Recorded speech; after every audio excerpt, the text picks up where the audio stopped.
Hello, in this video we are talking about some graphs. There's a lot of graphs in physics, and there's a bunch you should know. There are some graphs where if they show up on the IB exams, you should rejoice. Because if you see like a force versus time graph and you know what you're doing, you go, hey, I know what to do with that. There's only one thing I can do with that, and you do the thing. So we're going to talk about some of those graphs you want to be able to identify and like know what to do with immediately. And some fun common graphs and their key features. So here we go. All right, first off, in general, there's lots of graphs in physics, and you should just have some general strategies that you always want to use whenever you're looking at a graph. Don't go too quick. Don't be too hasty. Don't assume you know what a graph means just because of the shape of it. Of course, the first thing you got to do is think about what's on Y and think about what's on X. What is this graph showing you? Is this graph against time? Is it something graphed against position? Is it something graphed against something crazy like wavelength? So be really careful. Look at what's on Y, look at what's on X. Don't assume anything, and think about what each of those things means. Also pay close attention to the units. Always pause and read the units. Really common thing is watch out for powers of 10. If they give you megajoules per kilogram on the Y-axis, if they give you millimeters instead of meters or milliseconds, or whatever, right? So make sure you're dealing with those and are, just attention to detail with those things can make a big difference. Also, the two big graph strategies we use, of course, is gradient and area under the curve, right? Slopes and areas. So think about, what we're going to do here in this video is I have a bunch where you'll just kind of memorize it and be like, oh, if I see this graph, the gradient is whatever. But always just think about what you're looking at, right? Do you care about the value on Y? Do you care about the value on X? Or do you care about how Y changes with X? That would be the gradient. And so think about the units, right? Divide the units of Y by X. Does that give you anything meaningful? If so, think about the gradient, the slope of the tangent line. Think about the units of Y times the units of X. Does that give you anything meaningful? If so, maybe you're thinking about the area under the curve, right? So use the units to help you out. Units don't make an equation, but they can give you a really good starting point for how you think about a problem. All right, and use a ruler. You get a ruler on the IB exams, use it. You should read values from a graph with a ruler. Line it up on the axis, read them really carefully. You want to make estimations. So when you're reading a graph, sometimes it falls between the grid lines and they expect you to estimate in between the grid lines. So do sweat that kind of detail. They'll give you a range, if you need to like construct a tangent line and find the slope of the tangent line, there's a range that they'll accept, but they're kind of stingy with it sometimes. So it doesn't have to be perfect, but you do have to be as accurate as you possibly can. So take your time. Okay.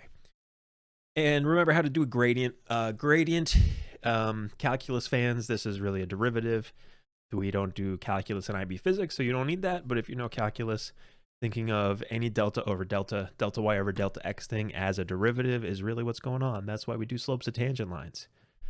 So it's a way to show a rate of change, really an instantaneous rate of change. And what you do is you draw a tangent line on the graph and take the slope of that tangent line.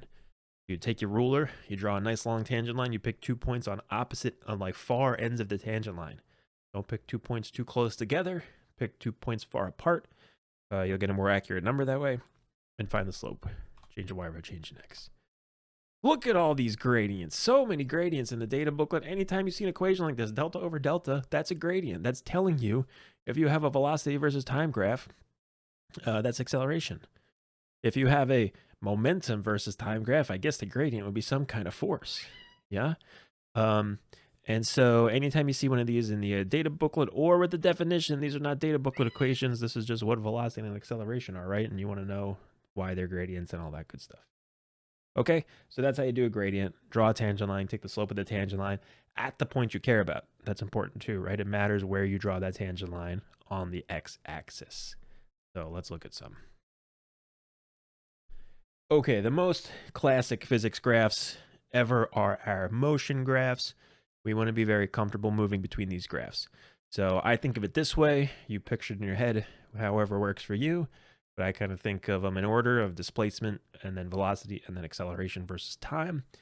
And if I have acceleration versus time, well, let's go this way. If I have displacement versus time, the slope of the tangent line, first off, just use your units. I would be doing some kind of delta y over delta x would give me units of meters per second. So the slope of the tangent line gives me my velocity. right? Rate of change of velocity in terms of time gives me my acceleration. And I can go backwards by taking the area under the curve. All right, so you know the deal of how to do this. If you want to find the velocity, if you have this graph and you want to find the velocity like at 3 seconds, you go to 3 seconds on the x-axis. That tells you where to draw it, and you draw your tangent line as best you can, better than me because you'll have a ruler, but you draw a tangent line and you pick 2 points on the tangent line. You find the slope of the tangent line. The slope of the tangent line tells you the velocity, right? And you can go the other way. You can take the area under the curve, say, of a velocity versus time graph, take the area of this triangle. That'll tell you officially your change in position over the first 2 seconds, which would be your displacement. All right, so make sure you're cool with that. Common stuff is things like this. You want to be able to like sketch one graph from the other, especially in fun examples like simple harmonic motion. So, you know, if you have a velocity versus time graph, make sure you're okay with, okay, I can use this to think about what's happening with acceleration. Whether they ask you to plot the graph or not, this is always good to think about. So I would say, okay, at time t equals 0, I'm at rest, my velocity is 0, but I'm accelerating because I have some positive slope, so I have some positive acceleration. And then time goes on, at some point up here, I notice my acceleration is decreasing, the slope is decreasing, and I've got 0 acceleration up here at like the midway point. And then, so we started positive, we went to 0, and then, well, it starts to go negative, and then more and more and more negative. So my acceleration does something like this. It starts at some positive value, decreases to 0, and then continues to decrease. So my acceleration is changing like this. Yeah, so gradients are helpful for that. Or I could use this velocity versus time graph and go the other way and say, well, what if I wanted to find my change in position and the area under this curve, which depending on what you're doing, if it's a paper 2, they might go so far as to give you a million little boxes and truly want you to count the number of boxes and estimate the number of, like, you know, little grid boxes that you filled up. Or more often, they give you something easier like a triangle or like a trapezoid where you can like turn it into triangles or rectangles and estimate the area. But either way, the area of this curve would be my displacement, or the area under this curve, I should say. Remember too, if it's negative, that's a negative displacement. That would represent negative area, negative displacement really. Okay, same deal, acceleration versus time. Take the area under the curve, and this would really be careful with this one, it's really your change. It's really delta V. Again, calculus fans think about why that is just a thing to know. That tells you your change in speed, your change in velocity, I should say, over the interval of time for which you take the area. Okay, so there's our classic examples of, you know, gradients and areas under the curve with our good old motion graphs. You should feel pretty comfortable with those. Here's some graphs that you want to be able to identify immediately. If you see a force versus distance graph, here's what you do. Take the area under the curve, it equals work. Force times displacement more or less is in this equation. There's really a fun calculus version of this equation, but if I take the area of these triangles, I would find the work done by this force over these certain distances, right? So I would, you know, take the area of this triangle, it'd be half of base times height. So I would be at 40 times 5 is 200 joules of work in this little section. That's what it tells me. So force versus distance graph, area under the curve equals the work. So depending on what the problem's asking, right, it's probably going to ask me for the total work. Each of these triangles has an area of 200, and so I would have a total work of 600 or something like that in this problem, 600 joules. That's how much energy got transferred. So that's what you do. Force versus distance, area under the curve is the work. Sometimes they throw this at you, acceleration versus distance, and just think about, you know, F equals ma, net force equals ma. So if I have acceleration versus distance, I can still take the area under the curve, and essentially if I multiply that by mass, I'll get the work. Because F equals ma, right, net force equals ma, convince yourself that all the units and stuff like that works out. Hopefully you can think through why this should work as well, ha ha ha. Yeah, so like, you know, my area here would be, let's see, 10 by 2, 20. And here's where thinking about the units can help you. I have meters squared per second squared, meters per second squared times meters. Well, if I needed to find some kind of work, if the problem prompted me for work, the units could help. Because I know a joule is a kilogram meter squared per second squared. So by multiplying the mass of the object by this, I definitely will get some kind of energy thing, and it is the work because, again, force versus distance graph, the area is the work. So we're kind of like got a work over mass situation here is really what this is. Okay, that's kind of a special one, but it comes up occasionally, so good to think of how that relates to force. Okay, one of the most classic physics graphs is the impulse graph. When you have a force versus time graph, the area under the curve is the impulse. Remember, impulse is delta p, change in momentum, not momentum, change in momentum. That's what impulse is. Impulse is delta p. So you can find the change in momentum as in final momentum minus initial momentum, which is also like mass times final velocity minus mass times initial velocity. There's so many fun things you can do just by knowing the area under the curve. If you remember that that's a thing you can do, right? So, it usually looks like a triangle. This is how forces work in a collision. They start at nothing, and then they get big, and then they go back to nothing when the thing rebounds backwards, something like that. So, the area under the curve here would be half of my base is 40 milliseconds times F max. So often they like to do this. You solve for the peak force by saying that's the area under the curve that's equal to the impulse. Maybe you do something like this to find the impulse, and you can figure out the maximum force acting during a collision. Something like that, right? But however you work through the problem after that, part of it is you take the area under the curve and you set it equal to impulse, right? Same deal here. Take this area of this triangle, that area, 1/2 of 30 seconds times 6 kilonewtons. Here's where you watch out for your units, would give me my impulse. That would be the change in momentum. So maybe this thing started from rest and I can figure out how fast it goes after it's been pushed by this force. Or maybe it was already moving and I can figure out its new velocity, whatever. I can find the change in momentum with the area under the curve. That's what you do with this graph. Similar graph, but a different graph is a momentum versus time graph. And here's where the data booklet helps. Hey, look, Newton's second law, which says net force. Remember, that's a net force. This is a ugly version of this equation because they want you to know this, but that's a net force. The net force equals the rate of change of momentum. That's Newton's second law. Well, the rate of change of momentum would be the slope of the graph here, right? Really the gradient. So I can tell just by looking at this graph, if I think about this equation and what a gradient means, that there's a net force here, and here the net force is 0. So like the object's not accelerating, so it's probably moving at a constant speed now. There's so much you can tell just by looking at this graph. You could calculate the net force, and then you could use F equals ma to find the acceleration of the thing, or whatever you need to do for the problem, right? So momentum versus time, the gradient, the slope of a tangent line, is the net force acting on the object at any point in time. Very useful. Here's another graph that they really like, the phase change graph. This is topic 3 stuff now, thermal physics, temperature versus time. This is like a thing heating up and changing phase, right? Okay, so the thing to do with this graph is think about the different regions and the different equations that apply to the different regions. When you're changing temperature, we're thinking about this equation. This equation tells me how much heat it takes to change the temperature of a substance based on its mass and specific heat capacity.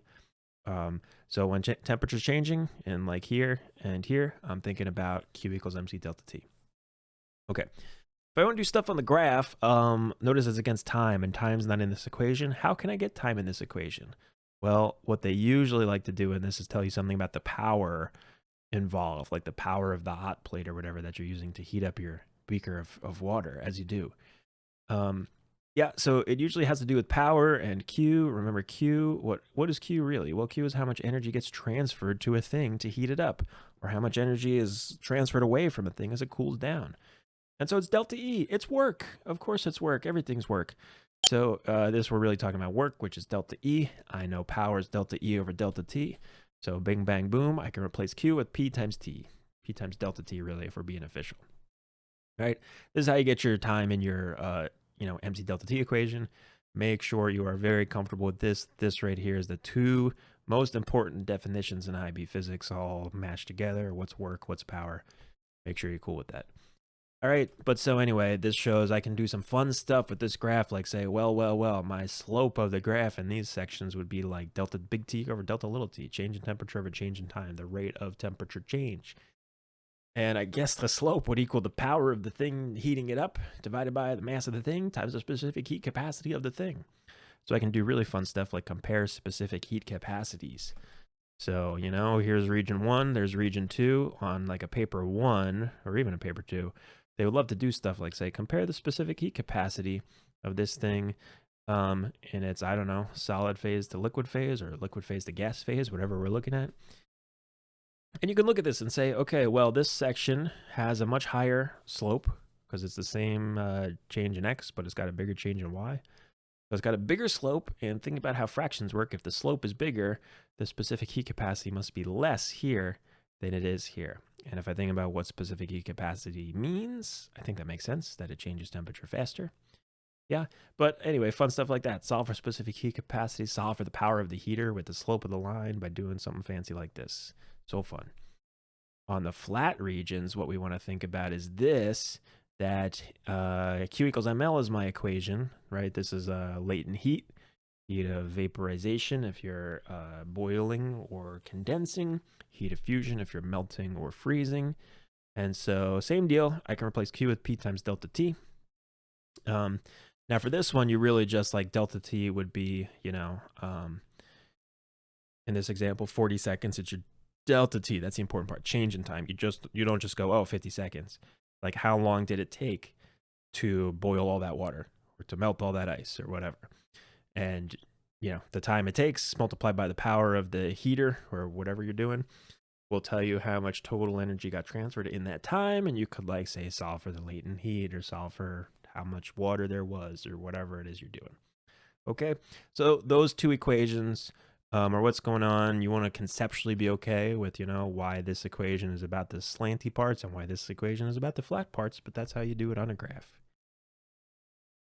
One other topic 3 thing that comes up sometimes is ideal gas graphs. Like there's a bunch of stuff, your Charles's law, your Boyle's law, stuff like that.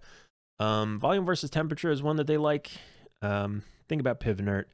And if you just think about that equation, then manipulate it around, try and get y over x, look at your graph, what's on y, what's on x. In this case, I guess the slope of that graph would be the number of moles times the ideal gas constant divided by the pressure of the gas. So, you know, you can solve for stuff and do things like that. And don't forget that there are some other crazy equations, and you can do some fun algebra combos of little n and big N and n sub a and r and the Boltzmann constant. So you can match all these equations together in fun ways and figure out some fun stuff. There's a lot of algebra you can combine here, but basically do some algebra, think about y over x if you get a graph like this, and use the ideal gas law.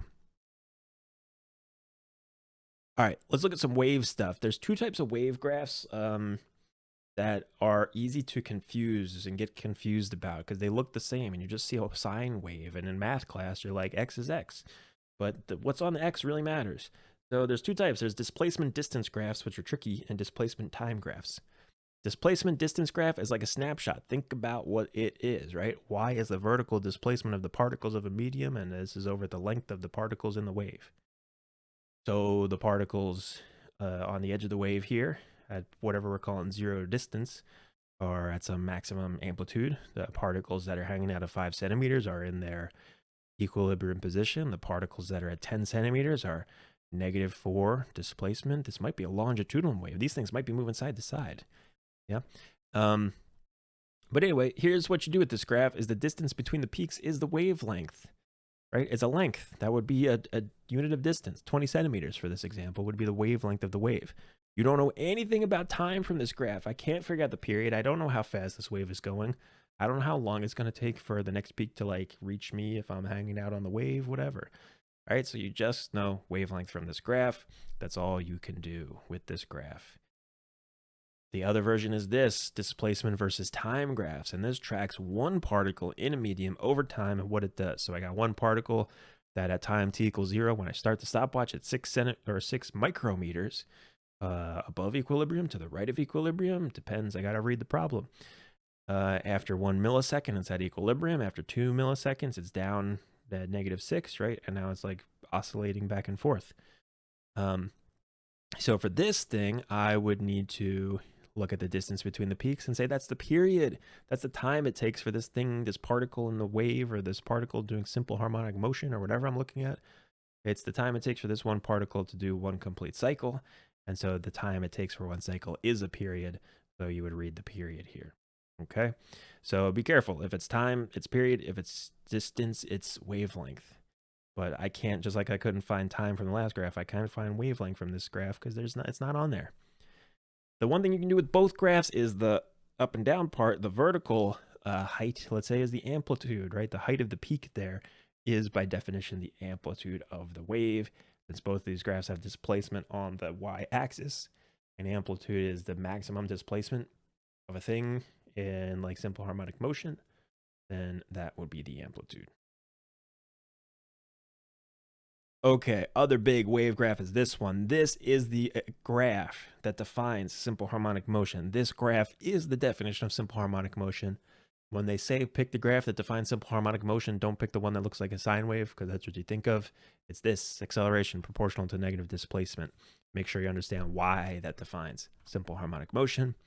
And for HL students, you get a fancy equation in the data booklet that looks like this, which tells you, since y equals k times x, for like a graph like this, the slope of this graph is negative angular frequency squared. Fun, fun, fun. And, you know, you can use your data booklet. There's fun stuff you can do with that. Angular frequency is 2 pi over period. And if it's like a pendulum, you could even do more stuff. All right, so the slope of that graph is negative angular frequency squared because your data booklet says so. And this graph defines simple harmonic motion. Memorize it. You're going to see graphs in circuits, I versus V or V versus I. They will give you both versions. Number one, you use these to tell if something's ohmic. If a graph like this is a straight line, it's ohmic. If not, it's not.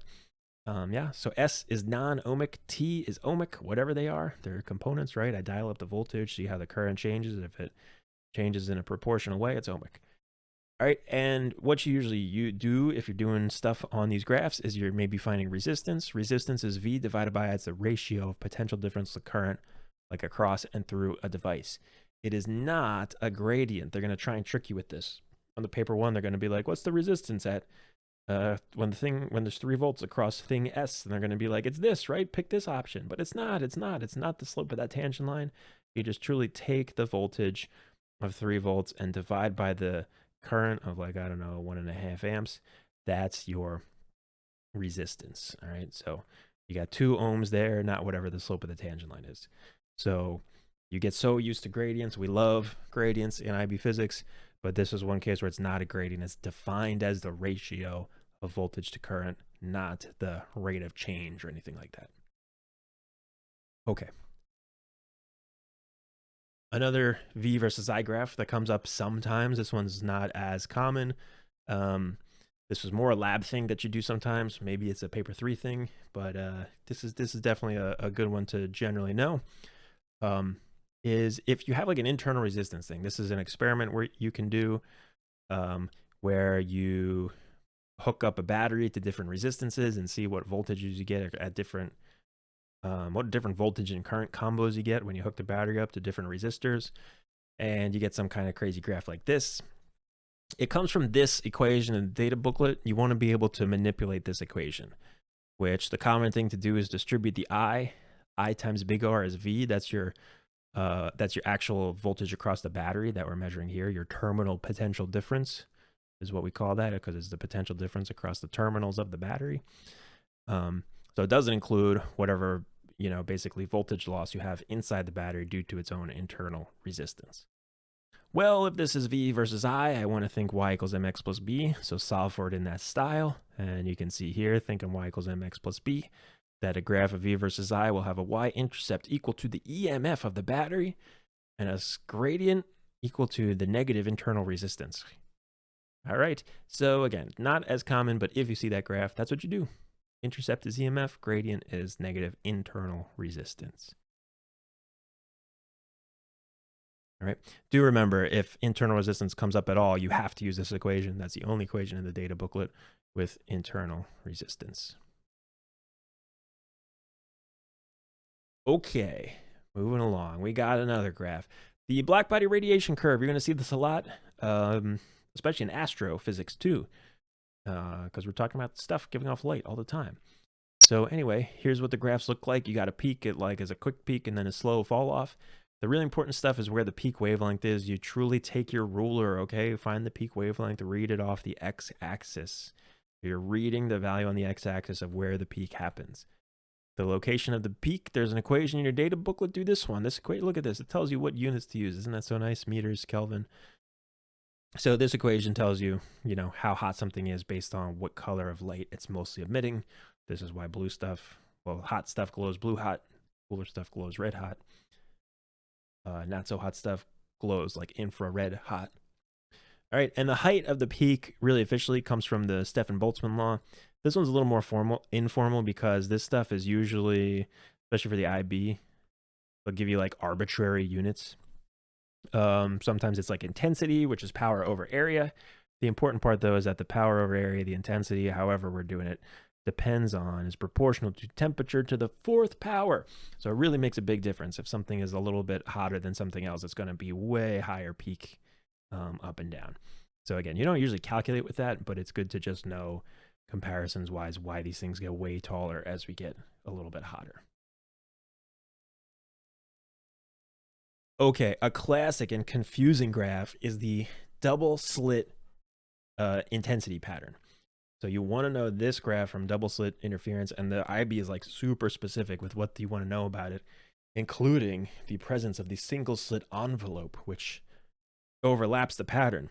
So we really have a superposition of two patterns here. We got a two source interference pattern of max min, max min, max min, max min, max min, like the same pattern you would get if there were two speakers emitting a sound of a single frequency, and you walked past them and you hear loud, quiet, loud, quiet, loud, quiet. That's two source interference, which is this equation. That's the equation for two source interference. That's what you use this equation for. Two things are interfering. They're a distance d apart. They're a distance big D away from like the place, the wall or whatever where you're observing or measuring them.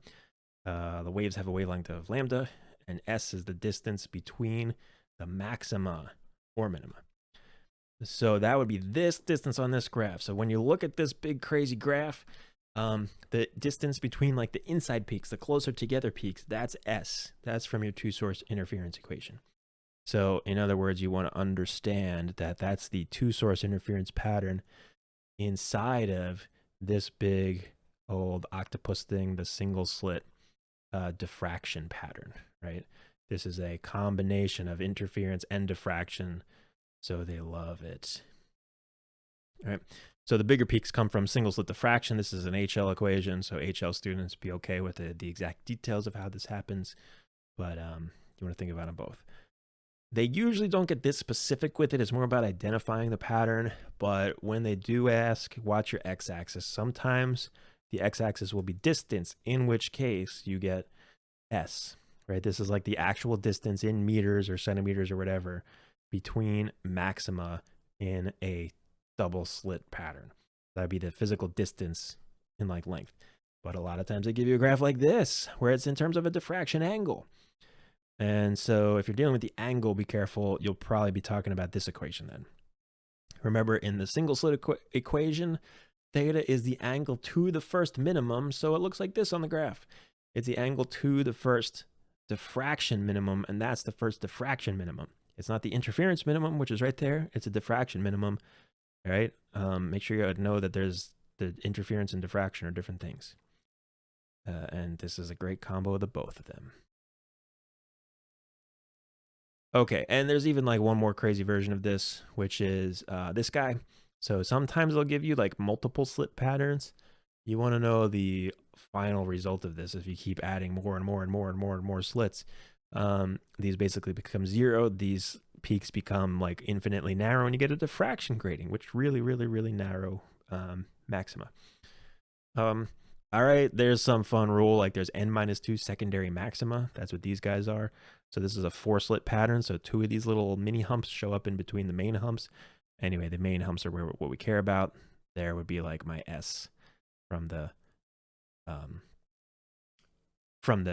interference pattern that happens. All right, so just you might see these sometimes, know the secondary maxima. Honestly, pretty much ignore the secondary maxima. You're not going to do any math with them. Just know that if you see something like this, you're looking at multiple slits, more than 2. Okay. Last couple things. All right, radioactive decay. You know, you're going to see graphs like this, classic exponential decay. Just remember the definition of half-life. You're looking for the time when half have decayed. The time when you're down to half of what you started with. So I look at the graph and be like, bam, there it is. I started at N0. The time when I get to 50% of that is right there on the graph. This would be one where, you know, if you're sloppy, you're going to read the graph and read, I might have cut off the numbers, but you would read like whatever numbers here, but you know, make sure you really like use your ruler, trace this over, trace down, see exactly where you hit on the x-axis. That's your half-life. The time that it takes to get to this point is what half-life is. So that's what you would do with this graph. You'd usually use this to read half-life. Okay, another nuclear atomic physics thing is the binding energy per nucleon curve. Make sure you know how to interpret this. You're usually going to be just reading off Y values here. All right, they're going to be like, you know, you have hydrogen or 1 or helium or whatever. They'll give you like the nucleon number and you can read the binding energy per nucleon. Remember what that means. When you get to something here and you're like, okay, well, this helium nucleus that they gave me the number for, you know, or, well, I don't know, whatever. I end up with something that's got a binding energy per nucleon of 7.1 million electron volts per nucleon. Well, then make sure you take that and think about the total binding energy based on how many nucleons you have on either side of your reaction. So look back at how to do these problems, but what you're doing is trying to find the difference in total binding energy when you're doing like a fusion or fission problem. So you read the values off of this graph to estimate the binding energy per nucleon. You use that information to find the total binding energy before and after, and like take the difference or something like that, depending on what the problem's asking you to do. Also, key thing to remember about this graph, if you go up on this graph in a reaction, energy comes out. So that's the reactions that will naturally happen. So on this side of the graph, you increase your binding energy per nucleon by fusing, smashing stuff together. So fusion happens over here. Fission happens over here. We have the most stable nuclei here, right around iron, basically iron, right? Number 60-ish is where the peak happens. That's stable. Right side of the peak is fission. Left side of the peak is fusion. Okay, and some more HL stuff. In topic 10, we have some beautiful equations about potential, gravitational and electric potential. They're gradient equations, so this is a giveaway. If you know how to read these, that when you see the crazy gravitational potential versus distance graph, what you do is you take the gradient, you take the slope of a tangent line. There's a negative sign here, so watch out for that. But, you know, if I have gravitational potential versus distance from a planet, I can like say, okay, at the surface of the planet, 1 planet radius away, that's usually how they do this. Big R is the radius of the planet. Then I go like, boom, the slope of this line equals negative field strength on the surface of that planet. And then way out here, 6 planet radii away from the center of the planet, I got a much weaker field, right? Makes sense. Much less steep gradient. I can see how the field strength changes over distance with this. All right, so gradient those up and you can get field strength. That works for electric stuff too, right? If this is electric potential, this slope tells you about the electric field strength. There's other equations too that have to do with potential, which are these. Sometimes you use these as well. You can find like the work done, because if I go from a distance from the surface to like a distance of 6r from the center, I can find the work done by just doing, in this case, I would use this guy, right? M delta VG. And just remember what delta means, especially when it's on its own like that. It's like final minus initial. So in this case, I would do M times V2 minus M times V1, right? Really M times V2 minus V1. Yep. So work is mass times change in gravitational potential. So I could just find the change in potential with my y-axis, or find the field strength with the gradient, depending on what I need to do. All right, here's one example. They might say like, hey, between the Earth and the Moon, there's some magic spot, a Lagrangian point, where the field strength is 0. Where is it? Well, if I know that the slope of this graph, the gradient, I should say, of this graph is the field strength, then I look for where it's 0, which is right here, and this is about right, that about 90% of the way between the Earth and the Moon, there's this one magic spot where the field strength would be 0. Yeah, because of this graph. Okay, and one more piece of trivia to know about potential and also E field strength. Because what's happening inside of a charged conducting sphere, so specific. Inside of a charged conducting sphere, there is no electric field because of something like symmetry happening. It's fun to look up how that happens, why that happens, but basically memorize it. Inside of a charged conducting sphere, there is no electric field. So this is kind of showing, from the center of a sphere going out in distance, what happens. Well, going out within the sphere, like as in up until the radius of the sphere, I got 0 electric field. Think about this equation. Again, calculus fans, this might make a little more sense, but if my electric field is the rate of change of electric potential over distance, then the potential must not be changing if E field is 0. So I have a constant electric potential. All right, so your potential graph is going to be some constant, valued non-zero value. The electric field strength is going to be 0 inside. And outside of the sphere, it behaves like a point charge. So as soon as you get like here, if you got a little charge here, to that charge, this whole big crazy conducting sphere looks just like a other little point charge all located at the center. All right, so outside it behaves like a point charge. So these are officially piecewise functions. So fun. And once you get to the radius of the circle, these equations take over. So that's why the electric field goes from 0, 0, 0, 0, 0, 0, 0 to bam, KQ over R squared. Right, and your potential goes from constant to KQ over R. So even some little details like this one drops off faster than this one because of those equations. These are 2 good graphs to know. They like you to identify these on like paper ones is a common thing to do. All right, so know the concepts, but also memorize them. Another one to memorize. Again, you can derive this. I have another slideshow with like equations to memorize, and I talk you through how to come up with these equations. But essentially, memorize at least the shape of the graph. That kinetic energy is positive. The other ones are negatives. They all go towards 0. Potential energy is like below total. So you want to know what these graphs look like. This is for a satellite in orbit. All right, it's very specific to a satellite in orbit. But here you go. Here's a paper 1 question, and they're just like, do you know what the graph is? Right? So if you know what goes where and what this graph looks like, there's a free paper 1 question for you. Okay, and if you know anything about quantum physics, if you only know one thing about quantum physics, make it the photoelectric effect. They love it. You got to know the graph. So know that this is the graph. Do also know what we're talking about when we talk about kinetic energy. It's not like the kinetic energy of photons or anything like that. It is the maximum kinetic energy of the photoelectrons versus the frequency of the incident light. All right, so when we talk about energy and frequency and the photoelectric effect, make sure you're thinking about the experiment, know the experiment very well, what goes on, what happens, and know this graph, because there's an equation in the data booklet that has to do with this graph, which is E max equals Planck's constant minus HF minus the work function. And so, the slope is h, the y-intercept is negative work function. Also, fun fact, the x-intercept is your threshold frequency, because that's a frequency at which you start, things start happening. It's like the minimum possible frequency that will get these things off of the plate. You've done enough work to overcome the work function. All right, that's a whole bunch of equations, but there you go. The equations to know, graphs. The graphs to know that will really help you out for the IB exams. If you're familiar with all of those, and especially like how to do gradients, how to do area under the curve, how to think about what those mean on a graph, all those things will help you as you get ready for your IB exam adventures. So good luck.